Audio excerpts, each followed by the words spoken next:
حاضرین محترم مزانی گرامی، دنیا ہی میں وہ ایمان سے پلٹ جائے، کفر کے اندھیرے میں چلا جائے، شرک کی ضلالت میں گمراہی میں ڈوب جائے، تو آپ خود سوچیں اب اس کے لیے ابدی راحتیں کہاں سے مل سکتی ہیں؟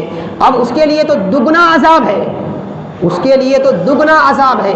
عام کافر سے زیادہ عذاب اس کافر کے لیے ہے جو مومن بن کر کافر ہوتا ہے، مومن بن کر کفر کی طرف جاتا ہے۔ اللہ پاک نے فرمایا ذالک بأنہ مستحب الحیات الدنیا علی الآخرہ وأن اللہ لا یہدی القوم الکافرین، اور یہ کہ جب انسان ایمان کو ترجیح نہ دے کر کفر کو اختیار کرتا ہے تو پھر اللہ تعالیٰ قوم کافر کی ہدایت بھی نہیں فرماتا۔ ہدایت اس کی نعمت ہے۔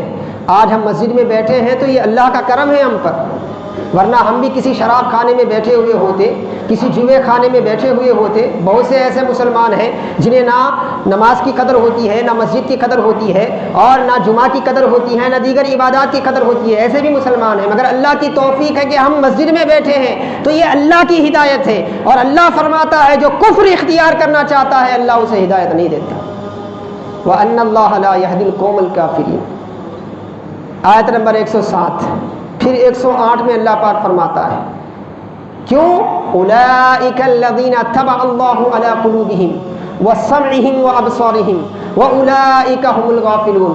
اللہ فرماتا ہے ارے نادان، یہ وہ ہیں جن کے دلوں پر اللہ نے مہر لگا دی ہے، جن کے دلوں پر اللہ نے مہر لگا دی ہے، جو ہدایت کا راستہ چھوڑے، جو ایمان کا راستہ چھوڑ کر کفر اختیار کرے، گناہ کر رہا ہے، امید ہے گناہگار کے لیے اللہ پاک کی طرف سے مہلت ہے۔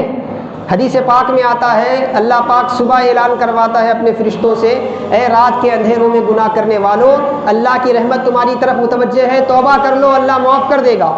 اور رات ہوتی ہے تو اعلان ہوتا ہے کہ دن کے اجالے میں گناہ کرنے والوں، اللہ تمہاری طرف متوجہ ہے، اس کی رحمت متوجہ ہے، توبہ کر لو، تمہیں معاف کر دے گا۔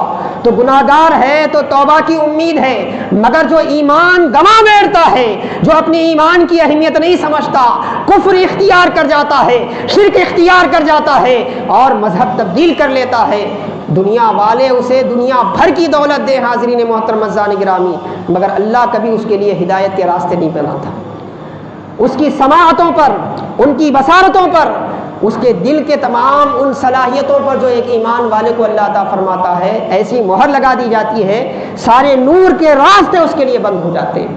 اب اس کے لیے ظلمت ہی ظلمت ہے، اس کے سوا کچھ نہیں ہے۔ اولئک الذین طبع اللہ، ایک تو تباہ کہتے ہی ایسی پیکنگ کو ہے جس کے کھولنے کی امید نہ ہو۔ پھر اللہ نے یہاں فرمایا کہ یہ تباہ جو ہے، یہ جو پیکنگ ہے، فرشتوں سے اللہ نہیں کروا رہا ہے، اولئک الذین طبع اللہ، اللہ نے خود کی ہے۔ اب ہے کسی میں جرت جس کو اللہ پیاک کر دے، اسے کوئی کھول کر بتائے، وہ بھی کس پر؟ علی قلبہم، ہدایت کا مین منبع کیا ہے؟ دل۔ دل پر پہلے مہر پڑتی ہے، پھر سماعتوں پر پڑتی ہے، پھر بصارتوں پر پڑتی ہے۔ حق دیکھ کر بھی اب نہیں سمجھ سکتا، حق سن کر بھی کیا ہے وہ اس کے دل تک رسائی نہیں ہوتی۔ پھر اللہ پاک نے آگے فرمایا اولئک الذین طبع اللہ علی قلوبہم اولئک هم الغافلون، حقیقت میں یہی لوگ ہیں جو غفلت میں ڈوبے ہوئے ہیں۔ اس کے بعد اللہ پاک فرماتا ہے لا جرم انہم فی الآخرۃ هم الخاسرون، دنیا بھی بتا دی اس کی، اب آخرت کا بھی بتایا جا رہا ہے کہ اس میں کوئی شک نہیں ہے کہ آخرت میں خسارے کے سوا، نقصان کے سوا ان کے حق میں کچھ نہیں آئے گا۔